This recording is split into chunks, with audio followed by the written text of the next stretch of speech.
Hey everyone, it is Scott Azar here to give you another one of my simple tech tips here with Google Docs.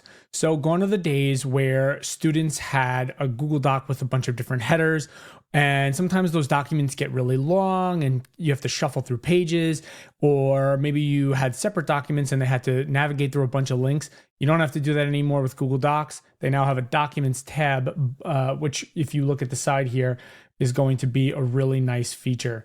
So basically this just makes mini documents in one document. And it's a nice way to separate materials for a specific project and kind of keep things all in one concise little place.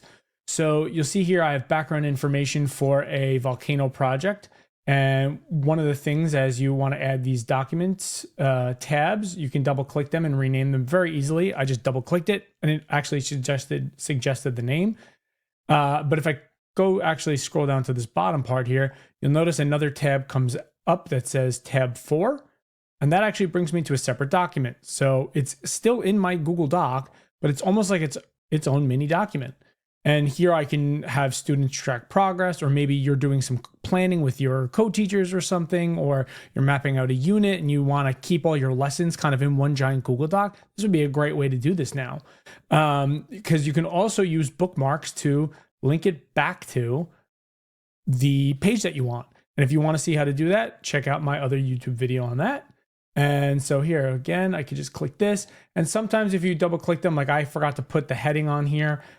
So, you could do that, or you could just double click this and you can put in rubric. And so that's all there is to it. Now, the one thing I will say is printing this is a little difficult. So if you come to here, you'll notice that when I try to print this, the only thing that would print is the background information, which isn't a bad thing. It just won't print the entire document almost as a little book. There may be a way to do that, but you would have to go to each individual one.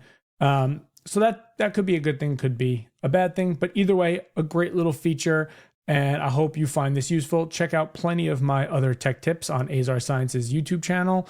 And maybe if you've used this before, drop some information in the comments section. Let me know how you're using it. And let's share what we do best with others so we can make teaching better for students.